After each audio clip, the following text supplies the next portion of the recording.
dedication to her work and her ability to deliver results have made her an invaluable asset to embracing the world, a global organization, Amma's organization known for its humanitarian initiatives. Over to you, Rachel. Okay. Amrita, thank you. I would like to thank the C20 organization for the invitation, and I greet all the dignitaries, the moderator, and all the people here and online. I would like to share a moment. It was during a visit to Europe about 1 or 2 years after I moved to India. And for some reason I was in Belgium. It's the neighboring country of my native country, the Netherlands. I was staring over a lake and felt a strange mix of empowerment, sadness, and indignation. My thoughts were, why didn't I know this? Why did nobody teach me this when I was young? What was it that I'd love to have learned when I was young? Let's put it in a one-liner. Vasudeva Kutumbakam. Vasudeva Kutumbakam is Sanskrit for the whole world is one family. The whole world is one family sounds good, but that's not the point. That is precisely not the point, because this is not a slogan.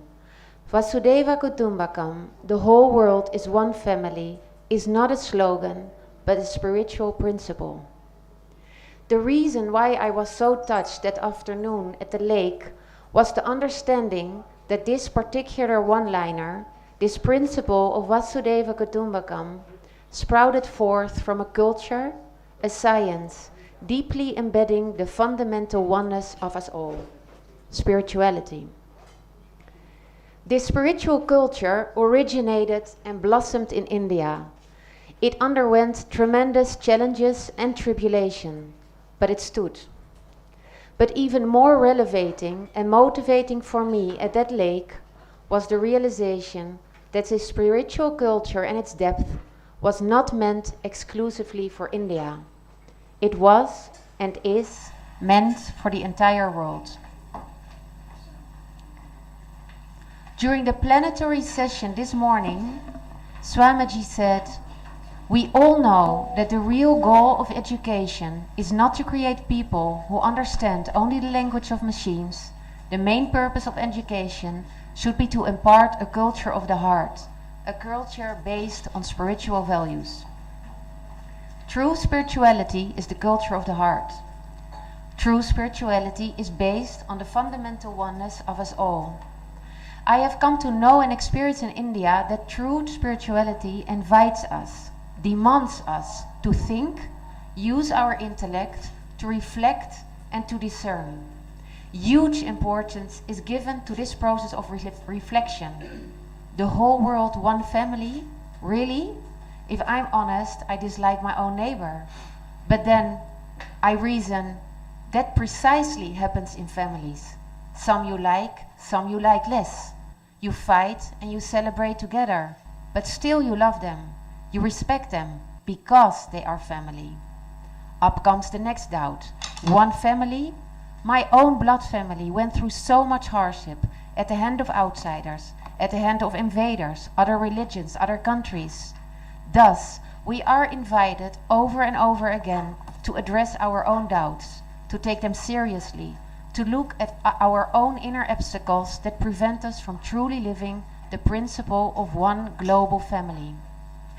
And precisely here lies the strength of the spiritual student. All throughout their reflection, they hold on to one thing, their deep confidence in the source behind the principle he studies, the fundamental oneness of the entire universe. Ancient and modern time Mahatmas realized and experienced this fundamental oneness. This gives special power to their words. This converts their words into spiritual principles. These principles are the study material for the spiritual students. And as Swamiji said, the student starts as early as in the womb of his mother. What the mother chooses to read, listen to, or talk about has a direct, significant effect on her baby in the womb. Let me end with Amma's words on Vasudeva Kutumbakam. I quote Amma. "This world is like a flower. Each nation is a petal. If one petal is infested, does it not affect all the other petals? Is it not the duty of each one of us to protect and preserve the beauty and fragrance of this one world flower from being destroyed? This world of ours is a big, wonderful flower with many petals. Only when this is understood and becomes deeply ingrained within us will there be any real peace and unity. Division will only dissipate our energy. Real power is to be found in unity, not in division. My last words. True spirituality is the gift that India has given the world. It is my deepest wish that children of all nations will be encouraged to hear, reflect and imbibe these teachings. This, I feel, should be the foundation of the education of global, compassionate citizens. I thank you.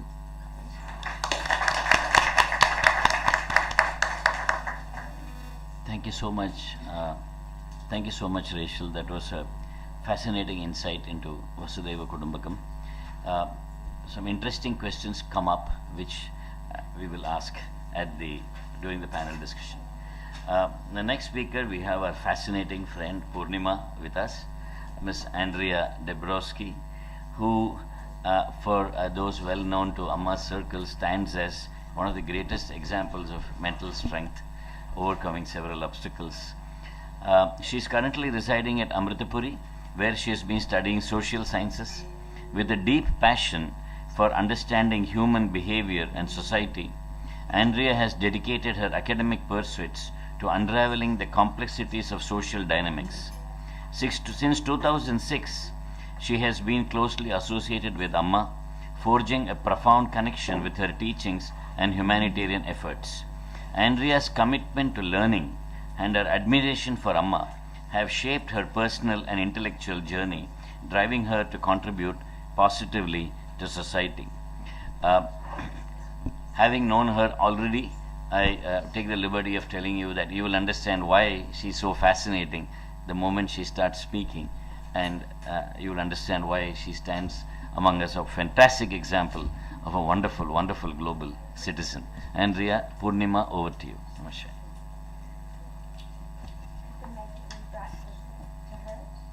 You want this, right? You want this too? Yeah.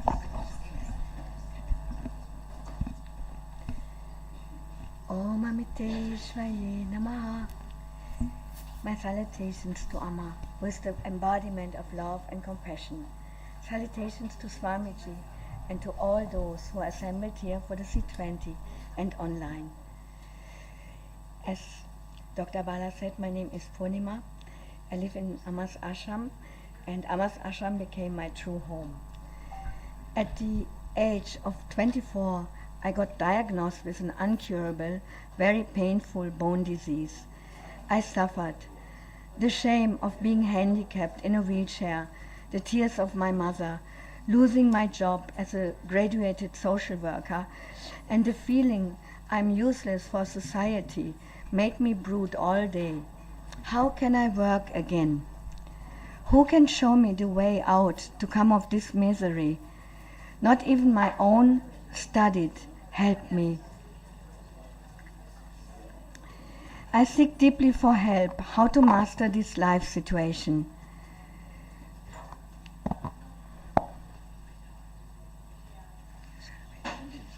Amma became my role model, my shining rainbow, gazing upwards at the bright colors of her beauty of selfless giving, her care, and her deep love for every living being, her smile, all gave me a new perspective of seeing a new life. Every one of us can become this role model, to encourage, to smile, to wake goodness, to be the helping hand. Spirituality empowered me how to face all my challenges, gave me back my smile. I learned never compare myself with others. They look better or they can run fast because I'm in a wheelchair. To discriminate and focus on what is needed to uplift me and to avoid what will pull me down. The way I think can degrade myself to self-pity and I'm useless. Converting negative thoughts into seeing the goodness and being grateful is very empowering to gain mental strength and to go forward with optimism. The right mental attitude and the power of giving is a straight highway to the goal of happiness. I want to show one example. On Amma's 60th birthday celebration, ashramites worked hard to comfort the 1 million visitors with free food and accommodations. I felt very sad not being able to help. One day, before this birthday celebration, someone handed me a full box with beautiful pictures of Amma and said, "You give this to the poor people." Inside I was jumping full of joy. Surrounded by hundreds of excited people with open hands, I started to give the photos to every single person. I could see their hearts got filled with glowing love, and the glance of their eyes and smile uplifted me. To be able to be in my handicapped body, to give so much joy to others, made me endlessly happy. Little achievements can bring a big change. The feeling of being limited and being handicapped will disappear immediately. The more I found out what I'm able to do, as bathing little calves with horsepipe, wiping apples clean, drying dishes, planting saplings, writing poems for Mother Nature, translating letters, giving tokens for Amma's darshan, the more I got rewarded with respect from the others and with self-confidence. Self-confidence is like a booster rocket to go over any limitation. My goal is to stay as much as possible with Amma, but to manage my daily needs of bath, bed transfer, etc. takes daily already 6 hours. I wrote precise lists and labels to train the always new helpers in the most time-efficient way. Without this organization, we would be, my helper and me, drawn in chaos and frustration, and the day would be wasted. Like this, I have the energy and free time to join the full ashram schedule of selfless service, Bhagavad Gita class, mantra chanting, Amma's bhajans and spiritual talks. All helpers are impressed about this organization and feel very comfortable to help me, even that they are not nurses. They are grateful for a full training in care work from my side. I gained a lot of patience by training so many new people. The transformative power of love and faith in oneself can create miracles. From staying isolated, lying on my bed in tremendous pain of more than 6 years, after coming to the ashram, I traveled with Amma for 13 years on her world tours. In total, 54 tours. The tours include 6 months of the year across the US, Europe, Australia, Kenya in planes, and from south to north of India in buses on bumpy roads. Some bus rides lasting more than 20 hours. We sleep in classrooms on floor. Those who come to see Amma, they are giving tokens to meet her. And I was distributing tokens with Bhavani Chichi for more than 10 years. 4 to 5 hours sitting in the wheelchair in the cold countries like Finland, France, Italy, or in the heat US. People were so inspired seeing me giving the tokens. I felt in Not reverse sure what you want me uplifted to through their confirm, but acknowledgement. I never missed one of Amma's 12 to 24-hour programs. For Yeah. all doctors, a miracle. Yes, hello. Having no pain without medicines in these physical challenges. So, Whatever the handicap is, let us never lose hope and faith in God and in oneself. Let us move forward, hand in hand, to reach the goal of a fulfilled, complete life, with a smile and open heart to help others. Their happiness will become my happiness. To conclude, I don't feel I'm in a wheelchair at all.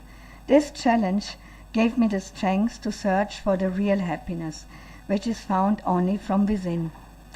My deepest gratitude to Amma, my mother, and to all my dedicated helpers, sisters and brothers, without whom my life would not be possible. Loka samasta Sukhino Bhavantu.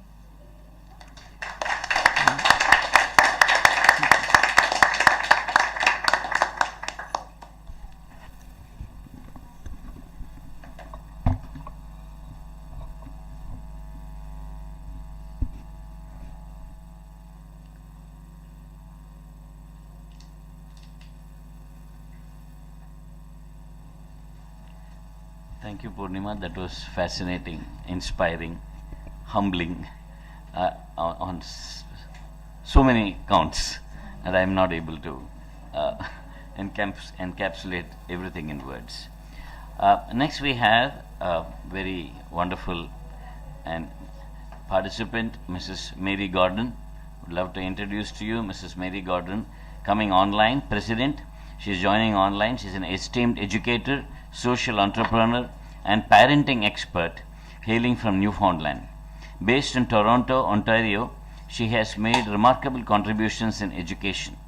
Gordon established Roots of Empathy in 1996, fostering empathy among elementary school children, and Seeds of Empathy in 2005, a program for younger children. Her expertise has led her to advise governments, educational organizations, and prestigious entities like the World Health Organization. Gordon has received awards such as the Fraser Mustard Award and the Distinguished Canadian Educator Award. It's wonderful to have you online to be with us today, Ms. Mary. I know it's early in the morning there for you.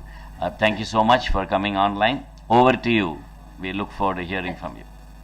Thank you very much. I'm very happy to be with you, and just to share a little vulnerability, because as we speak about empathy, it starts with vulnerability. We had a complete power outage here in Toronto, where I am, in my region. So very early this morning, I went over to my daughter's house. So I'm surrounded by little grandchildren here today. So bear with me if you hear some little feet and squeals of laughter. Grandma usually plays, not works. So I'm delighted to speak to you today about another literacy. We're hearing a lot about digital literacies and financial literacies and many literacies, but the foundational literacy in life is emotional literacy. It's universal. Every child their little bodies are a theater of emotion. And one of the issues that we are facing in schools, particularly it's been exacerbated by the pandemic, is that there is a lot of dysfunction, that poor teachers are dealing with children who are dysregulated, children who are having behavior problems, children who are really struggling to find their way back, and teachers working so hard to fill the gap. And what we're finding is that it's not about doing more teaching, it's about doing more reaching. Because when children are dysregulated, they're not receptive to learning. And I think in all of this discussion, what's sometimes missed is the power of the teacher.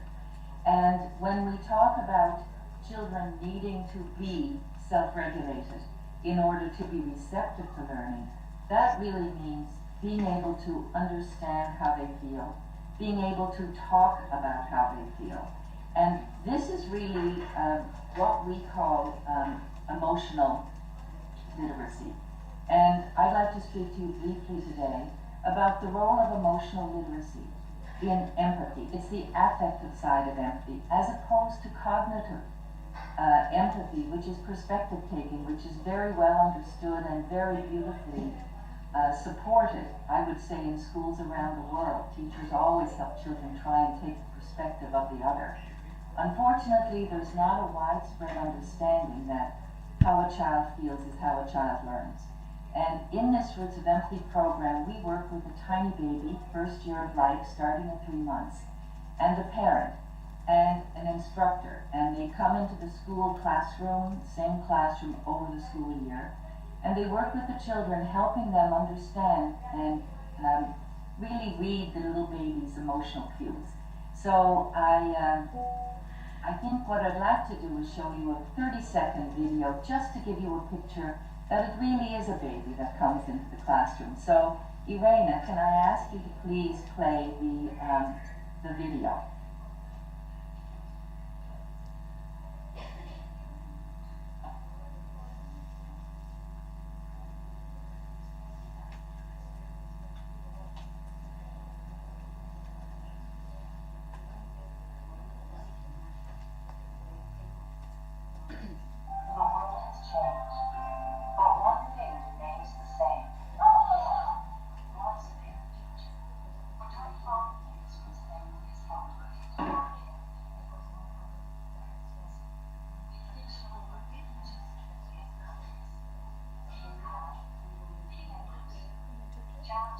The video is not playing.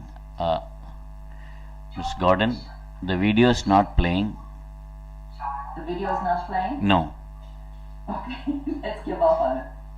Okay. We see a very cute baby though. Yes. But Okay, the mother is also beautiful. let's move on to the next slide. I understand that the video wasn't playing. My apologies. I love it. We're in the most sophisticated situation with technology, but we still have human foibles. So what is the challenge here? Well, the challenge is that children are more stressed than ever, teachers are more stressed than ever, and my feeling is that we, with Roots of Empathy, where we show teachers in the classroom where they are part of the program but not delivering it, how children can develop emotional literacy, how children, when they're freed Recording up, in progress. when they're freed up to learn, how it is that they manage to come out of their shells, to trust, to be able to speak about their frustrations, their fears, and their dreams. And this idea is powerful. And teachers often call it, the Roots of Empathy program is embedded professional development for them, because they can see what's happening to their children. Teachers know children deeply, but they don't usually have an opportunity to see their emotional lives. And that has huge sway on helping children learn. Next slide, please, Irena. Next one after that. Yes, so here basically is a picture of what happens in the Roots of Empathy classroom. The little tiny baby at this point has learned to sit up, which is a major milestone in the development. The children are also learning about their emotional milestones and their cognitive and their physical milestones. So there are huge parallels drawn between this vulnerable human being that they all love. Next one, please, Irena. Here you have how we nurture Roots of Empathy, how we nurture emotional literacy, and how the classroom teachers pick up on this. And throughout the course of the year, also they use this new tool. Next one, please, Irena. So, there is a huge connection between positive connection and mental health. We have in society a major crisis of disconnection, which was identified prior to the pandemic. And now you layer on the additional loneliness and all the dysfunction of a pandemic, and what we have is another pandemic of poor mental health in children. So, next one, please. Children need friends, and their well-being is enhanced if they have empathy. Everything that a child does, if they have the ability to make a friend, to connect with others, to understand, and to make themselves understood, is enhancing their learning and their mental well-being. Next one, please, Irena.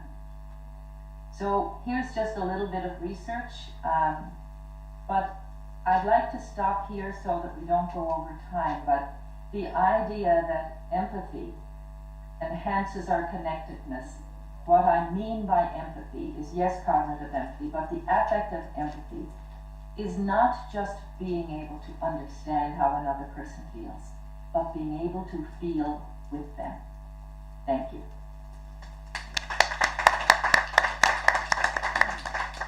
Thank you so much, Mary Gordon. Please don't go away. We'll have one more speaker, and then we'll have a question session. And I do have a few questions for you. Fascinating work, wonderful work. And I do wish that you would visit us in India and talk to our kids too at some point.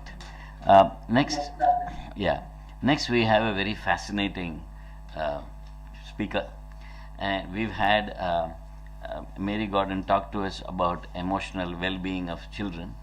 Now, what about cases where the emotional illness has matured, or rather has deteriorated to the state of being socially delinquent or criminal? And how do we rehabilitate people who have become criminals? And that brings me to the next fascinating speaker, Bhavani, whose contribution has been going to jails, teaching them yoga and meditation, and bringing people back to normal life from prisons. Bhavani is an ashramite in the Mata Amritanandamayi Mutt who has devoted her life to serving humanity under the guidance of Her Holiness Sri Mata Amritanandamayi Devi, our Amma. Inspired by Amma's humanitarian activities, Bhavani has dedicated her efforts to leading education for life programs for students in schools and colleges. In 2019, she took on a groundbreaking initiative called the Circle of Love program, where she introduced the integrated Amrita meditation, I am meditation as it is called, yoga and education for life, to over 10,000 prison inmates and prison personnel. She firmly believes that the remarkable success for this program is solely attributable to the divine grace of Amma. Bhavani Mohan continues to inspire and transform lives through her selfless service and unwavering devotion to Amma's mission. Bhavani, over to you. Thank you, sir. Namashivaya. Good evening, everybody.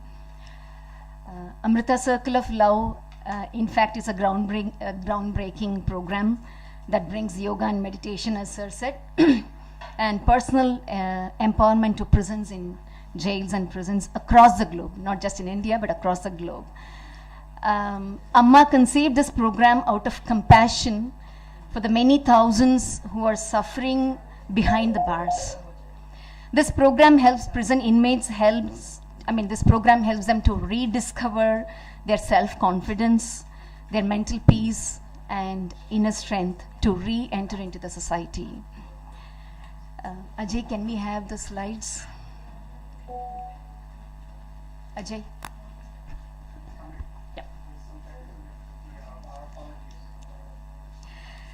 In fact, Amrita Circle of Love has touched the lives of many prison inmates across the globe. As I said, it's in US, Spain, Italy, and in India.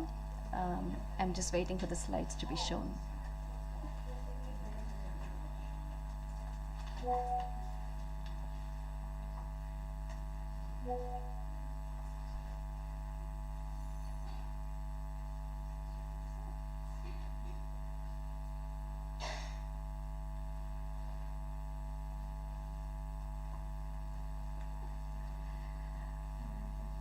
So these are few slides about our program, and all over India we have kind of like in Tamil Nadu and Kerala we have finished in 170 prisons and jails with a session of 1,712 sessions in Tamil Nadu and 900 sessions in Kerala. Can I have the next slide, Ajay? And in across the globe, in Spain, Italy, and USA also, we have covered some 30,000 plus participants. The next slide. Okay. The next. Of course, the sessions are like 1,712 in Tamil Nadu and Kerala 900. The next. Okay. Just talking about numbers alone is not like, I don't think I may not be able to convey the full impact of this program on the inmates. Amongst many heart-touching incidences, I have heard while facilitating this program in the prisons, a few remarkable experiences that stand out. One of the women prison inmates, like she said the following words, as she said, I acquired physical and mental health clarity as I expected through this program, got self-confidence and courage. My desire to live with my family has increased intensely. I want to take care of my son and want to continue my life journey with him. Though this program, through this program, she overcame the thoughts of committing suicide. And she realized how important is her presence to her family and her son. So this was a very heart-touching incident that we had in the prisons. And there is yet another remarkable experience. One of the lady prison inmates, she was so revengeful for the person who was the cause of her imprisonment, and she had that in her mind that she wanted to go and revenge on him after her release. And she also said, like, at the beginning of this program, she was so revengeful, and after attending all this meditation program and all these classes being taken, she feels like she shouldn't be wasting her life on revenging on people, and she has to live her life. And that revengefulness is like gone in her, and it's a real re-entry into the society, we feel. So, I mean, I can talk on and on and on and on about the experiences that we have had in prisons, and also we have a small 1-minute video to be shown.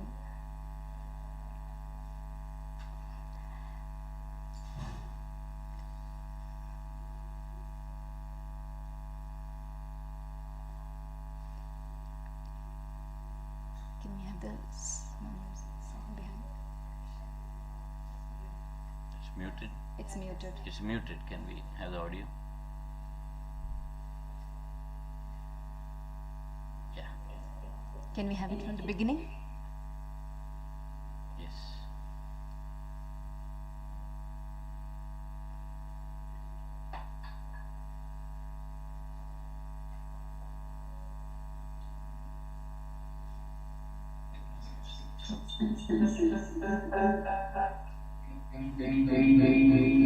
Okay. From Toronto to Trivandrum, we are having technical glitches today. These are some online prison programs even during lockdown period when there were no NGOs allowed inside the prison. We were given permission to take it online, and that was really a very, very touching program for all of us, including the volunteers.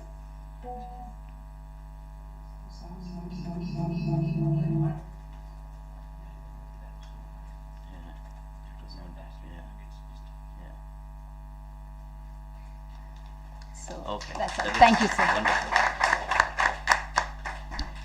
Bhavani, what exactly is that program? You said we conduct this program, but you didn't explain to us what the program is. Okay, thank you, sir. It's actually integrated Amrita meditation. You would have heard about it. It's a meditation program conceived by Amma.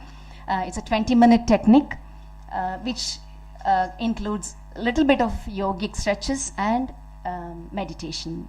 So this is the main thing that we are focusing on to the prison inmates. It has some it's a medically proven technique. And we have also found many prison inmates got their stress reduced after attending this program. And also we have got, we were asked by the DGP of the prisons, like, how are you able to teach this program to this turbulent-minded people? So it is like, it's obvious that we cannot take turbulent-minded people immediately to meditation or any other technique. So we have got our own set of ice-breaking sessions, interactive sessions, things like that. And then we slowly try to talk to them in such a way that they bring their positivity inside. Because being inside the prison, they always think about their negativity, like I've done this, or they repent for their mistake or whatever it is. So we always help them to extract their positivity and then slowly take them to this meditation. Also Amma's Mavom meditation we do teach in the prisons. Fascinating. Wonderful. So we've come to the end of this really, really awesome panel, the wonderful speakers. I would like to just ask a couple of question each which came up, and then after that we will have the people who have listened to ask questions if they want. Feel free to interrupt me if you have a question that simply cannot wait, and that's fine. And then after that, we would, there will be one important question is, what is your recommendation for policy? And at the end of these questions, I will ask you that. Give me 1 minute of what you recommend that policy for education include. So my first question, we'll go in the order of the speakers because I've taken down notes.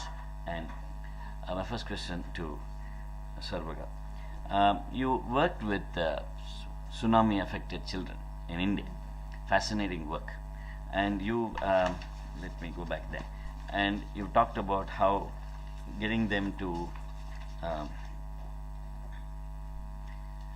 introducing them to nature helps them a lot. And you mentioned this boy Akash, who was a very troublesome kid whom you reached out to, and very nice point that you said is when their innate goodness is recognized, their self-worth increases. I have a completely orthogonal question to you. I'm completely different. Yeah. These tsunami affected children in India were chiefly speaking Malayalam. But you are not a native Malayalam speaker. How did you overcome the language barrier? I think that's important for educators to know that. So I want to ask you that question. Well, I was in a unique situation where I was sent by Amma, but this is a bigger thing that I have learned over time, and that communication really does truly start from the heart, and children are the best teachers. Like if you don't know a language, children will teach you, because normally a lot of barriers in learning come from fear of judgment, and that's why it gets harder and harder to learn as we get older, because we are more and more concerned about how we're presenting ourselves. And so being able to speak another language. So anyway, basically the children taught me Malayalam, and it was a very simple Malayalam, and there was just heart-to-heart communication, and it was incredible. And I felt, even Amma said something about it, basically that she was a part of that. It's a heart-to-heart communication, and even with some of the very poor villagers around, some of the older women would come and tell me their sorrows, and I didn't understand everything they said. They might be talking about their cow was sick and different things, but I could understand enough to express my compassion to them, and that made them feel heard and understood. So there really was a beautiful experience of transcending the language barriers, and that's also an important part of communication, is connecting from the heart.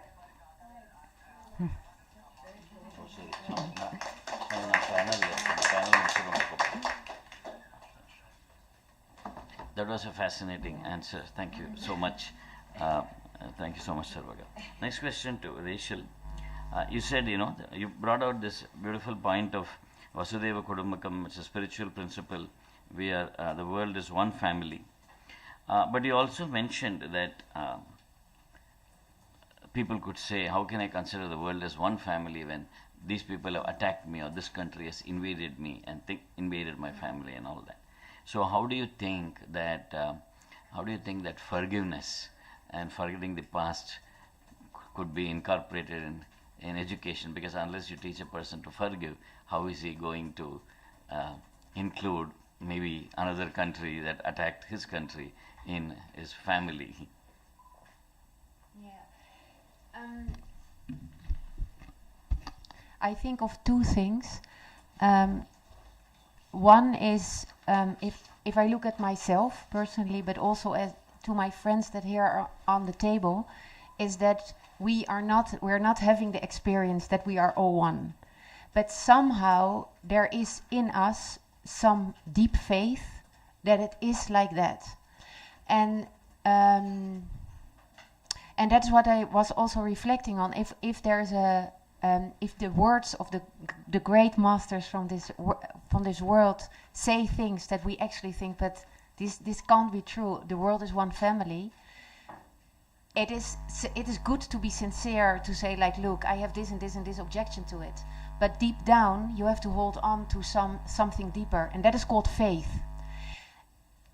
But, okay, so that is my first answer. I think faith, a lot of people deep down inside them have a faith that there is something bigger, and that something bigger, everybody calls it differently, but it is love or God. Now, there's also people that might not have faith. Like, you're not religious, you're not spiritual, so you don't want to be put on that level. And then I remember a story that Amma told about a boy that lived in an area where there was a lot of terrorist fighting, and he came to Amma's darshan, and he had set up a group of youngsters that in their group of it was like a crime area. They had set a group of youngsters that helped other youngsters, but Amma asked this boy, how is it possible that you do this? Because this boy's father was killed by another religious group. And then he said, no, Amma, I wanted to join the terrorists. I wanted to revenge the death of my father. I wanted to kill that other party. But then came my mother. And then he said, my mother, she cried and she said, don't you see how much violence has been done to your father? How much it had hurt me? How much it had hurt you? How much it has hurt your grandmother? Please, she begged her son, please. You have a choice now. You can revenge your father, or you can help those children that are in the same situation. So that boy got the strength of his mother. So the mother here was an important figure. Wonderful. Wonderful, wonderful. Thank you. Mothers are always important figures. They tend to have more answers than fathers. Purnima, quick question for you. Then you said converting negative thoughts to positive thoughts and gratefulness. Even you have been in a very difficult situation in your life. You went from, it was a transforming thing that you talked about, how you were for 6 years kind of bedridden, but after that you've gone 54 times around the world along with Amma. And you talked about gratefulness and positive attitude, and you really taught us a lesson in gratitude, because you made the best out of a relatively very bad situation. How do you think education should include methods of changing negative thoughts to positive thoughts and to make the best of crisis?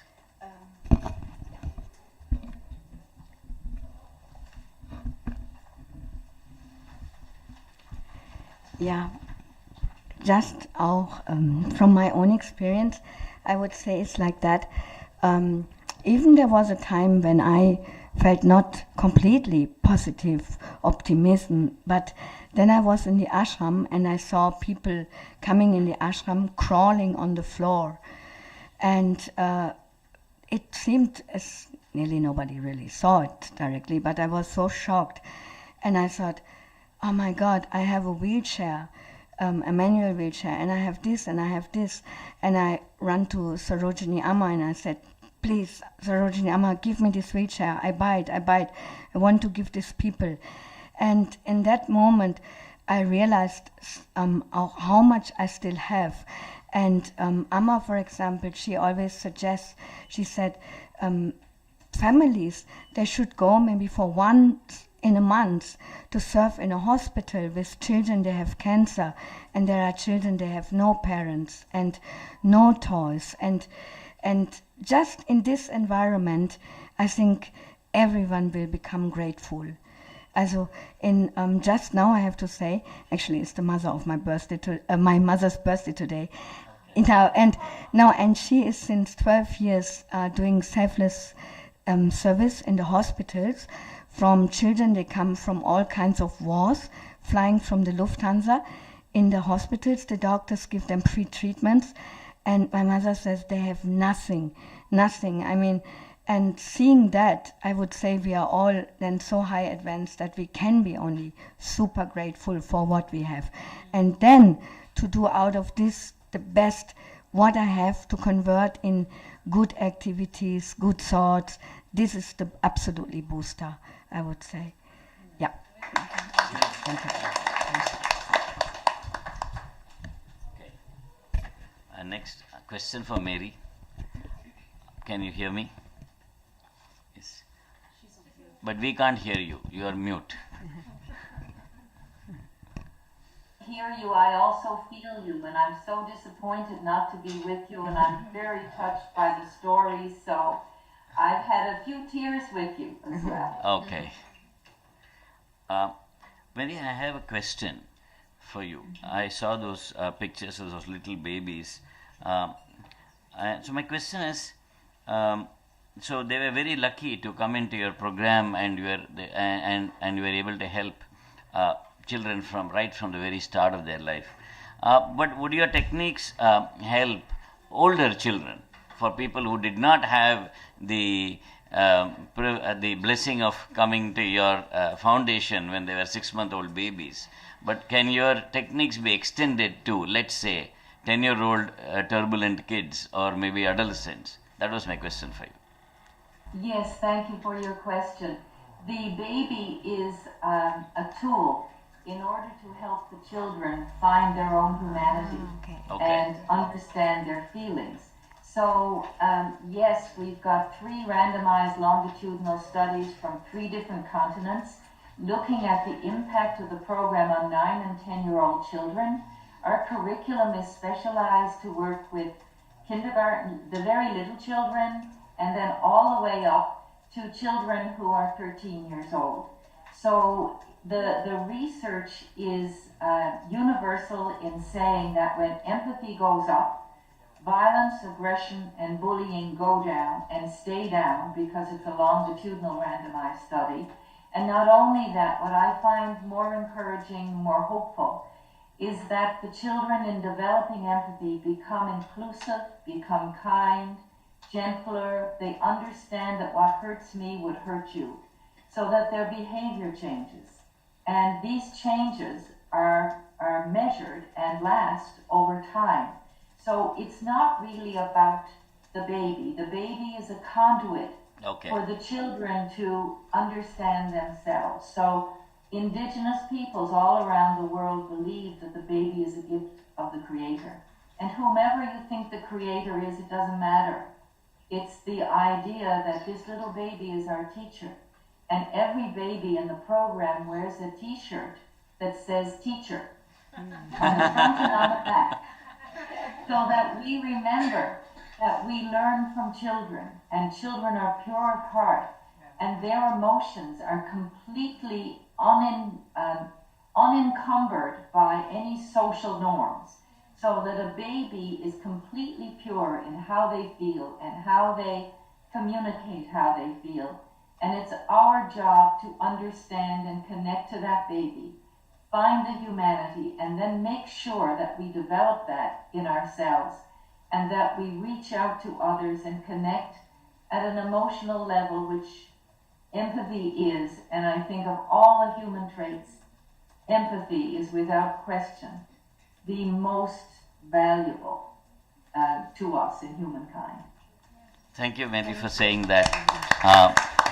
Amma also says that all of spirituality starts with compassion and ends with compassion. So Amma says one word for empathy, compassion, they are all linked. Okay, the last question that I have, please the audience and all of you can ask each other questions too. Bhavani, I have a different question for you.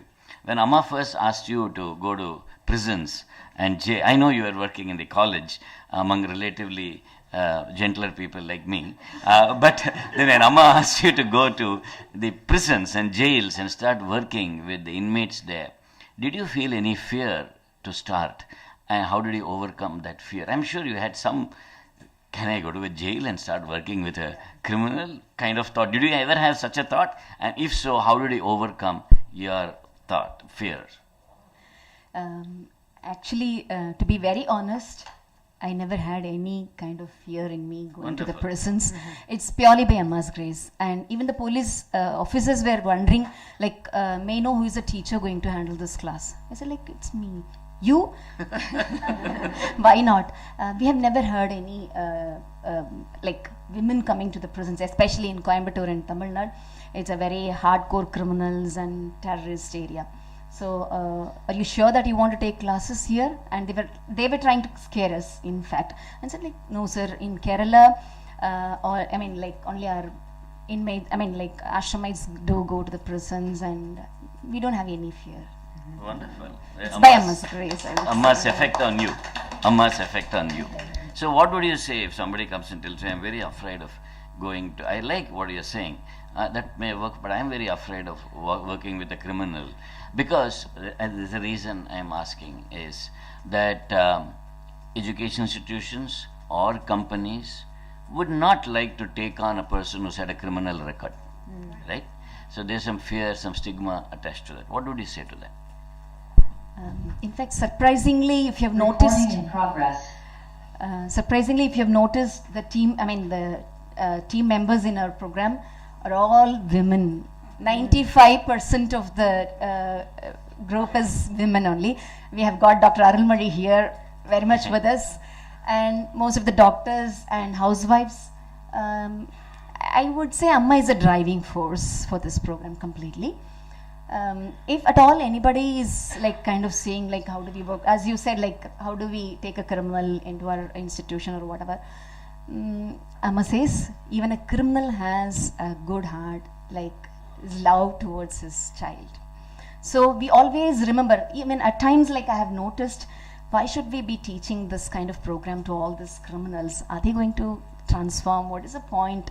But whenever we think like that, like Amma's quote is kind of coming to our mind, saying that we are not here to judge anybody, but we are here to just serve.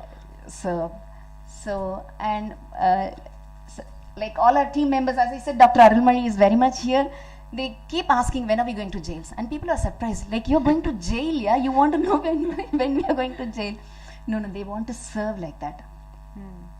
So I would say everybody should think that there are some people, I won't even call them criminals.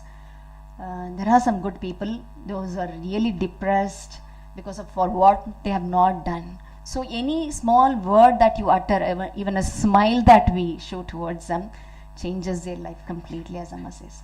So we should come forward to serve in such places.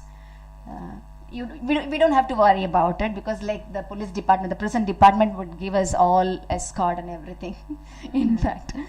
So I think like... Wonderful. It has been a very beautiful panel here. I'm sure all of us, let us applaud all of you one more time. At the heart of it all has been so much compassion, empathy, getting the goodness among people, forgiveness, converting negativity to positivity. Don't judge people, using innocent babies to bring out other people's innocence. I have learned a lot from this panel. I'm very deeply grateful to the organizers of the C20 to allow me to come and moderate here. I've learned a lot. It's a lesson for me. I'm an educator myself. I love my students. None of them are criminals though. But then I will go back from this panel a more compassionate and better teacher. So if anybody has any questions, yes sir.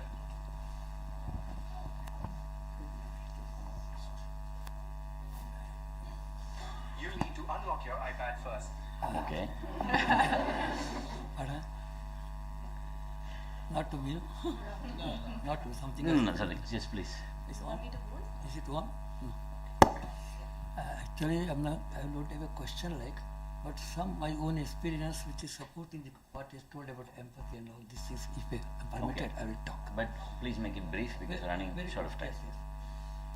You see, I believe in this basic philosophy of life, especially with teachers' education. I want to say, live on love. Love is life. Love in action is service. Love all, serve all.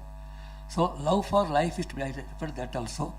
That is, should be basic thing in education, especially intangible education, what I feel. And I had my own experience in the field of education in Bihar, in tribal area, in Meghalaya, in so-called hostile environment also. My experience where people said, there are people say you are outside, I go out. But there people loved me, they love me. And there is a call, he came, he saw, he conquered. But in the village where I went, I was loved, I was conquered by the people. Where others are blaming, this is my own experience in northeastern India. I do not like to tell the name of the state and village for a particular reason, because people have a habit of generalizing some cases. So there is a like blaming all. I do not want to specifically name, but it's a practical experience. I was in the period of teaching. And again, this empathy is in teachers' education, teacher and love. That's very important. Just my one experience, I'll just tell you here. See, generally in schools, when teachers come, students run away. But my experience in my school is early morning, the children used to get up and say, "Take me to the school."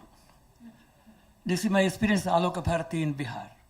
And when I went on the road, it was very difficult for the traffic also, children to run out. But this is not a strategy, not a technique, but something practically by nature, what I am telling. And again, another important fact I have to tell you here about this crime and all these things. And also empathy, how it comes in action. See, my children, they went to firefighting when Betia market was on fire. Small children, primary school children. They were coming up and everything, with all fear. And even flood also they came. Not only that, regularly they came to slums, slum areas and worked with me. This is how this empathy can work. And what we say, we talk of chain reaction. Here, as a matter of fact, if you love one, he loves 100. It's a practical thing, what I have seen and experienced. And again, in the schools, there should be a program welcoming the children when they come in the morning. So what I used to do, this is not a self-projection, just my own experience. I talk of the only experience, not from books. That's why I have to tell. I used to stand in the gate. I was the director of the institution. I was standing in the gate when children used to come, and again when they go out also. And I used to welcome each and every child. There were about 800 students when I left that, went to Northeast India from Bihar. There were 800 children. So I used to welcome every individual. If your nephew, cousin, somebody comes to your house, what you do? You go and welcome them at the gate. Yes. So this is not as a strategy I did. Again, I will tell you very clearly, I don't have strategy. But this spirit is to be built up on teachers. In teachers' education, they are a very important factor. And I've seen this with other teachers when they did it, how it happened. So they talk about power of teachers.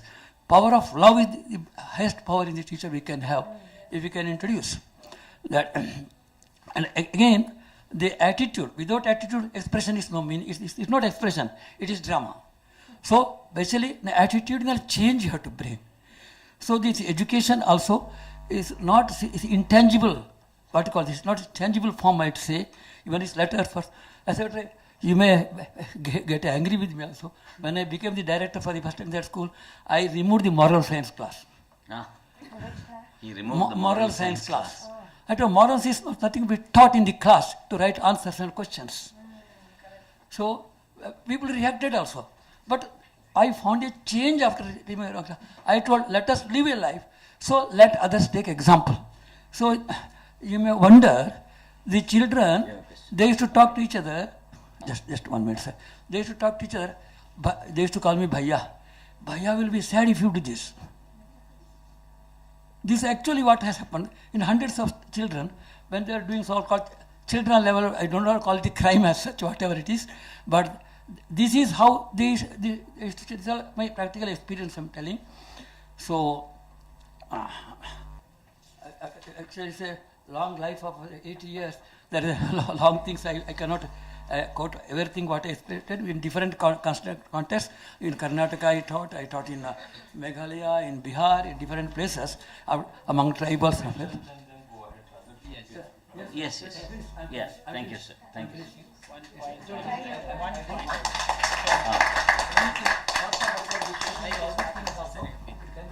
Yes, sir. May I add one point because you are talking about the criminals. When it comes to children, we call it as child in conflict with the law. We don't call them as criminals. Child in conflict with the law. Morning I was talking about legal literacy. When children are legally literate, we can make them dutiful citizens of the society, and this injustice, offences will come down. It is one of the concepts. Then sir was talking about value education, and sir has cancelled that value education subject. But our education system should be value-based education. Yes. For example, one example I can give, teacher teaches about forest in the classroom, different types of trees and all. Okay, it is subject that students can have cognitive knowledge through this. At the same time, at the end of the class, if children are not made how to conserve the forest, if that value is not conveyed to the children, the whatever lesson we teach them is waste, I consider. Because at the end of the chapter, which means the education should be value-based education. And sir was asking, when there are problems between the countries, then how can we bring the concept of Vasudhaiva Kutumbakam, the world is one family. Ma'am already mentioned empathy literacy. When there is empathy literacy, after all, we are human beings. When that concept is being conveyed, then there will be no matter of conflict between us. Thank you very much. Thank you, sir. You had a question. Sure. My name is Lindy from Kenya. I have learned a couple of things here, and it reminds me of where I've come from. I'll be speaking tomorrow in length. I lost my parents to HIV when I was 14, and I was told, you are a daughter, you cannot inherit, go and get married. That made me start the organization I'm running now, Village Ventures International. My question is to you, Nima. You've been to Kenya. What did you come to do, and what was your experience?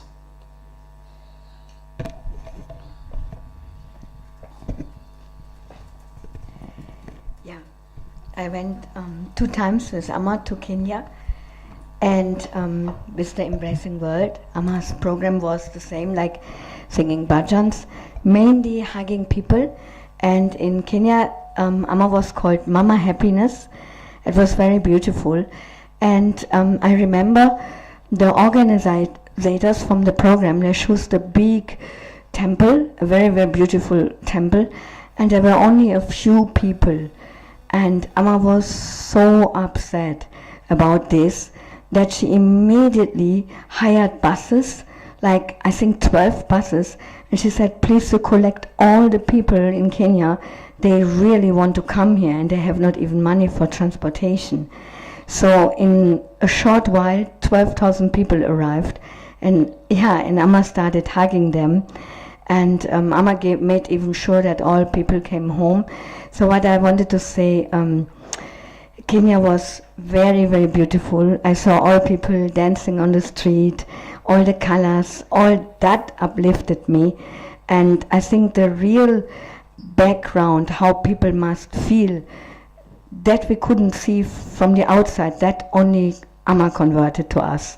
Like with their hugs in Amma's arms, they started crying, and so then I went, I have to say, we were 4 days longer there, and there was a church, and we daily went to a church. There was a priest who made sure that 300 children have every day a meal, and so we could donate money so that the people had free meal. There were little children, I wrote it once in my satsang, they had babies on their arms carrying, and they had no food, and it was very dramatic. But Amma tried to reach these people. So that whatever I achieved was only because I'm under Amma's rainbow light, that I came to know from it. Thank you. Namah Shivaya. Thank you. We have one question there. We will end with. I have one. I would like to hear Very brief, because They we come to the have already run recommendations. out of time. So they are waiting for us downstairs. Yeah. For the recommendation? Yes, we will. Yeah. We will go now. I We would have like, the recommendation. I would like to hear a comment on one query, and the second is a question. Query is, here we are talking about faith, empathy, and other different things. I think this is these are the terms which we use in psychological issues. or other terms in psychology. What I feel that whatever we are doing, these are all psychological issues we are tackling, and what we are doing, they are yogic activities. So yoga is carried out in different activities, and what we are expecting a result, that is a psychological effect and result that we are having. This is one. I would like to hear comment from the people those who are working. The second, my friend has correctly said that we need a value-based education, and today the same thing everywhere we have lost. Nowhere we are caring, rather thinking of value-based education. Rather, if we think in this hall or would like to recommendations, I feel the people, those who do not respect diversity, maybe in political field, maybe in education, maybe in social activities, maybe in criminals, they should be forced to go through these different courses.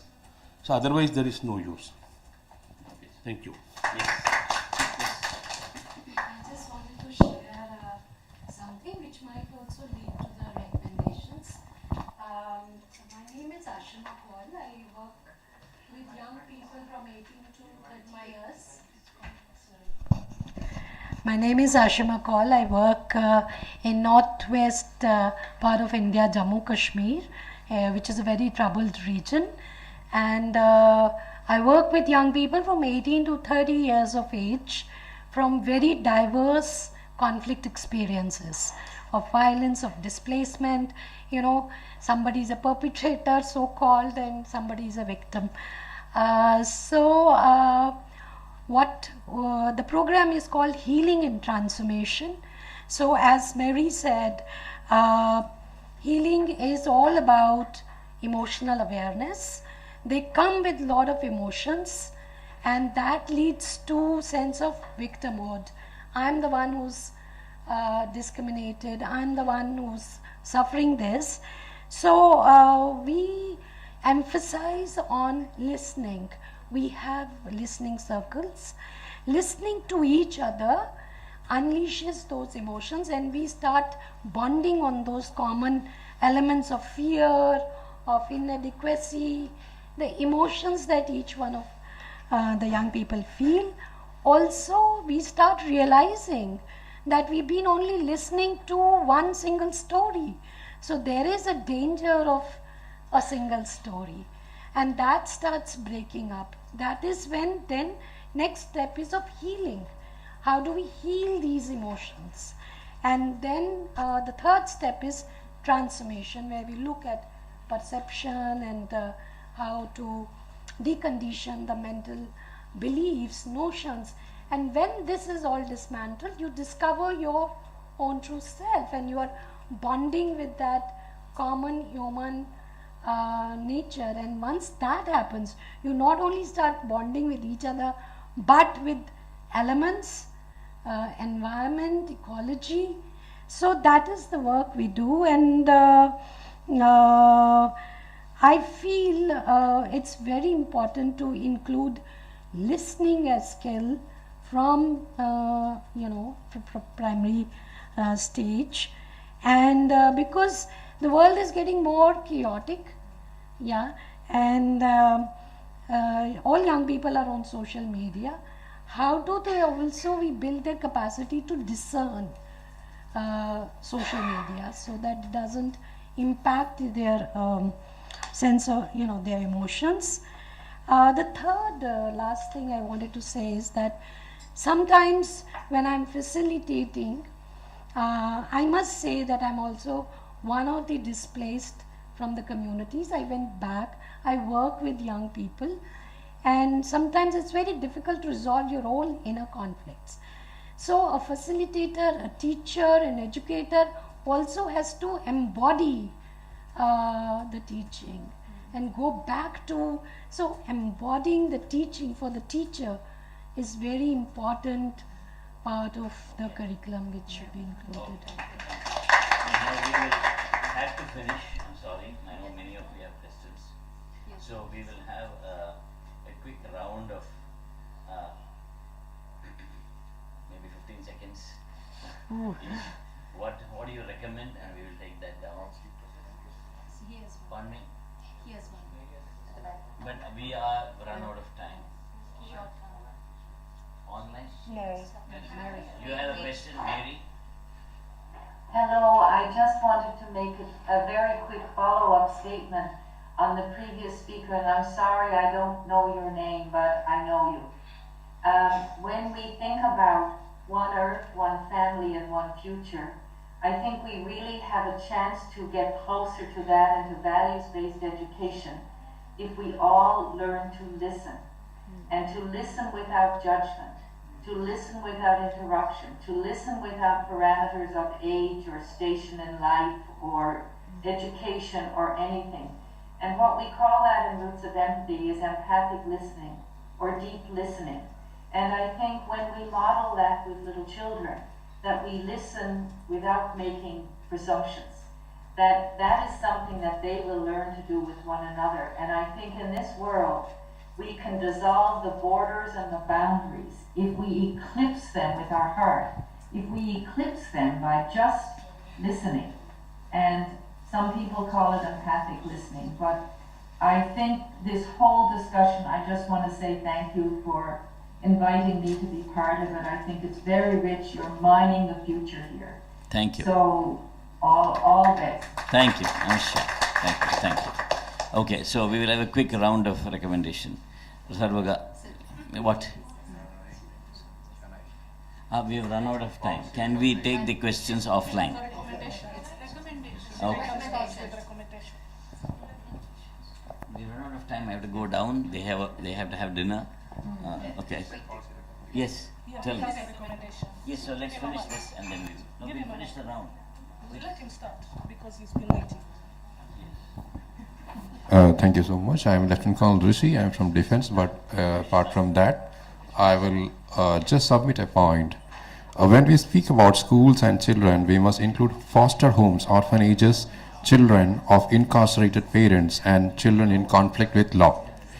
The speaker brought to light about empathy, but empathy must be clubbed with a physical touch. You can call it touch therapy. We must understand the children there and in such conditions lack mother's touch, a connection which can heal deep emotional traumas.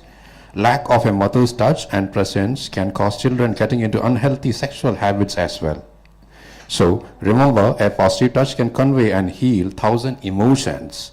So when we formulate policies towards education of children and inclusion, then such psychological aspects as how to physically touch and transform a victim, a subject, a child must be considered and must become part and parcel of training of workers and teachers who are dealing with schools, orphanages, juvenile jails, or for that matter, foster homes and children in conflict with law. Thank you so much. We'll finish with the 1 minute 10-second recommendation from the panelists. I'm sorry, because the cultural program down is waiting for us to go down. So I have about 300 people downstairs waiting for us. So I'm sure other questions, please, the panelists are going to be here. So you please go and ask them. No, I don't have time. They're waiting for me down. Can we write in recommendations? You can write in the recommendation. You can just email it. Yes, Sarvaga. Okay, just very briefly, I think the conversation on education has to take into account children from birth, or even from mothers, but specifically children from birth up until the school-going years. So much research shows that developmental period forms the basis for all future learning and behaviors. And that starts very early. So there are programs in place, but in some countries like US, maternal leave is very short. Children are put into childcare as early as 3 months. And there's a lot of disparities. And so those who are low income or disadvantaged communities, their children are not getting quality care right in the beginning. And so we have to really look at policies offering support to mothers, to parents, and to babies and disadvantaged children are most vulnerable children all over the world, that those early years, that not only the child care, but it's infused with values right from the beginning. with the support of love, and so their whole future basis of education and learning is from that point, because their brains at that time are so receptive, they're developing, and stress and adversity will affect their brain development. So that would move into after-school programs and many other things I'd like to share for policy and values education, which I think can be an umbrella for all of these things, for working with nature, for empathy, for all of it can be under this umbrella of values education if we can promote that into policy. Thank you. Thank you. Rachel. I underscribe what Sarvaga said. I think it's very important to take into account to start as early as possible when the child is in the womb. The other part I heard in this discussion was about the huge importance of, I heard mothers and women, and I don't think it's so much about the gender, but it's about the qualities that the women bring in, and these qualities are there everywhere. Amma calls it the quality of motherhood. Right now, children are taught a lot how important it is to stand for themselves, to have success, to get money and fame, and that is important. But these qualities of selflessness, of doing something for nature, of compassion toward their classmates who don't have everything to eat, of humility, these what I call feminine qualities, have to be taught more. Okay. Purnima. Yeah, please start in education to go from very, very early here into orphanages, or even take a child from a hospital for a weekend home. Try to see how to live with this child, and then you know what you feel for the education. Mary, you have something to say? You're mute. Okay. Yes, thank you very much. I would just like to say that we live in an emotionally illiterate world, and we have not addressed that. And we have a chance in education to give every child the gift of self-understanding. We all ache to be understood, and education is where we can help the child find their feelings, understand them, and give them the gift of being understanding others, so that together we can have that one world. Because your goals for this conference, I think, are admirable and should echo beyond the borders of those who connect to you. So my policy wish would be that we would consider emotional literacy in the teachable literacies in education. Thank you, Mary. Bhavani. I'm sorry to rush through this. Yeah. I apologize to, I think, few people who I could not invite questions because I have been told that I have broken all the rules and and gone beyond my time. Bhavani, we'll finish. As a yoga and meditation instructor in the prisons, I would recommend if this kind of, like, I know for in many schools yoga is mandatory for all the students. It's my humble suggestion that if meditation is also going to be mandatory, I don't think any of the schools has meditation as a course or value-based education. That would be my recommendation. Okay. So, thank you all. For those in the room who want to email the recommendation in, it is education, that's edt.c20india@gmail.com. edt.c20india@gmail.com. That is the email. If you can mail in your recommendations and all of you. It's no, everything is, only E is cap, everything else is small letters.